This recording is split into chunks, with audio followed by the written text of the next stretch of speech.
Nipah virus মারাত্মক একটি সংক্রামক রোগ। এই ভাইরাসটির প্রাকৃতিক বাহক হচ্ছে ফলের বাদুড় বা ফল খেকো বাদুড় এবং প্রধান আশ্রয়দাতা হচ্ছে শূকর। তাই এই ফল খেকো বাদুড়ের খাওয়া কোনো ফল বা খেজুরের রস যখন মানুষ গ্রহণ করে বা খায়, তখন নিপা ভাইরাসের সংক্রমণ দেখা দেয় মানুষের শরীরে। এই রোগটি অত্যন্ত ছোঁয়াচে, অর্থাৎ এটি এক মানুষ থেকে অন্য মানুষের শরীরে খুব তাড়াতাড়ি ছড়িয়ে পড়ে। সেজন্য এই রোগে আক্রান্ত রোগীকে আলাদা করে আইসোলেশনে রাখা হয়।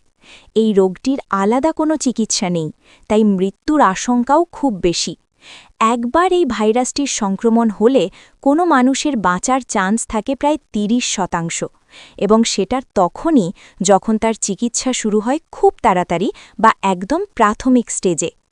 এটির সিমটমস হল মাত্রাতিরিক্ত জ্বর আসা, অ্যাকিউট এনসেফেলাইটিস সিন্ড্রোম দেখা দেওয়া, অর্থাৎ মাথা ঘোরা ভাব, মাথায় তীব্র ব্যথা অনুভব, তার সাথে বমি ভাবও আসতে পারে, এবং অ্যাকিউট রেসপিরেটরি ডিস্ট্রেস সিন্ড্রোম, অর্থাৎ ফুসফুসে সংক্রমণ, যেখানে তীব্র শ্বাসকষ্ট দেখা দিতে পারে।